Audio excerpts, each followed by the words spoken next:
जी, आपका नाम? मैं सुमित खेड़ा, मैं राष्ट्रीय अध्यक्ष हूँ यहाँ नौजवान जनता दल से। तो पैक आईडी को लेकर आपने एक प्रेस नोट जारी किया है, क्या पूरा मामला है? देखिए, एक नुमाइश कैंप में हमारी बच्ची है, नाम लेना मैं उचित नहीं समझता।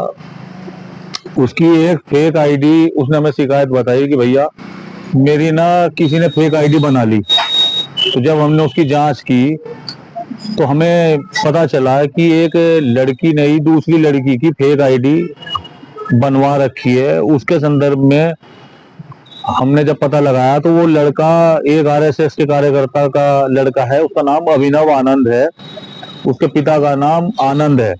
जब हमने मंडी कोतवाली में उसे पकड़वाया तो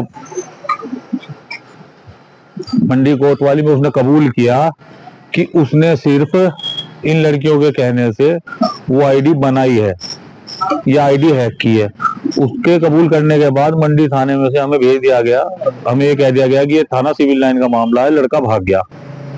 उसके बाद जब हम थाना सिविल लाइन पहुंचे तो एसओ सिविल लाइन से हमने बात की, उन्होंने अपनी जीप और दरोगा उस लड़की के पिता के साथ भेजे, तो वो लड़का हमें मिल नहीं पाया, वो भाग गया।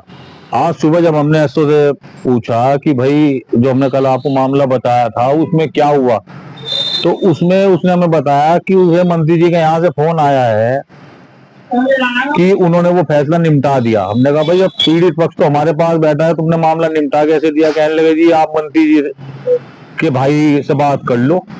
उन्होंने हमें नंबर दिया तो हमने उस नंबर पे फोन मिलाया तो वो उनके प्रतिनिधि अनुज का नंबर निकला। हमने उससे बात की तो उसने बताया कि वो आरएसएस का कोई बड़ा नेता है आनंद, और हमें वो मामला आरएसएस के दबाव में निपटाना पड़ा। तो हमने उसे कहा कि भैया हम ऐसा नहीं होने देंगे। उसने कहा कि भैया आपसे जो हो सकता है आप वो कर लो, जो मामला हमने निपटा दिया उसमें आप कुछ नहीं कर पाओगे।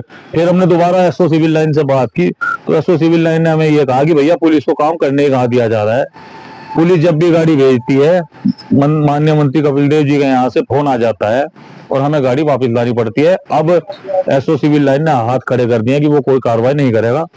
हमने माननीय मुख्यमंत्री पोर्टल, डीआईजी, आईजी, पुलिस अधीक्षक नगर, क्षेत्राधिकारी सदर और थाना सिविल लाइन सबको रजिस्ट्री द्वारा एक चिट्ठी जारी कर दी है। अगर कार्रवाई ना हुई तो फिर नौजवान दल धरने और प्रदर्शन को मजबूर होगा। तो फेक आईडी बनाने का कारण क्या था? फेक आईडी बनाने का कारण उस लड़की को बदनाम करना भी हो सकता है, कोई अवैध वसूली भी हो सकती है। देखिए फेक आईडी बनाने का कारण क्या है ये तो वो लड़का ही जानता होगा जिसने वो आईडी बनाई। हम तो प्रथम दृष्टया समझ रहे थे कि उसे लड़की की फेक आईडी से या आईडी हैक करके लड़कों को मैसेज भेजे जा रहे थे, जिस संबंध में भी 5-6 दिन पहले एक लड़के ने उसे छेड़ा भी।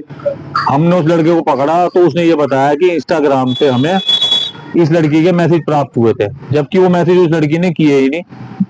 इस तरह से फिर हमने जांच शुरू की और हम जांच में कामयाब भी हो गए, हमने लड़का भी पकड़ लिया। लेकिन माननीय मंत्री जी ने सरकार के दखल से और उस आरएसएस नेता का पुत्र होने की वजह से उस लड़के को छुड़ा दिया और वो केस खत्म करने में लगे हैं। लेकिन हम ऐसा होने नहीं देंगे, नौजवान दल सड़कों पे उतरेगा। अगर वो लड़का बंद ना हुआ तो धरना प्रदर्शन और ये चिट्ठी माननीय मुख्यमंत्री जी को भी भेज देंगे। क्या ऐसी घटना किसी और के साथ भी हो सकती है? आप बिल्कुल हो सकती है, 100% हो सकती है। अगर ये आरोपी पकड़े नहीं गए तो आरोपियों का हौसला खुलेगा। इसमें खुद जो आरएसएस का नेता है वो खुद अपने पुत्र की जान बचा रहा है, जबकि उसे पता होना चाहिए कि माँ बहनों के साथ ये जो उसने काम किया है वो गलत काम किया। खुद मंत्री जी जो नारा देते हैं बेटी बचाओ बेटी पढ़ाओ का, वो एक नाबालिग बेटी की आईडी बनाने वाले को कैसे बचा सकते हैं?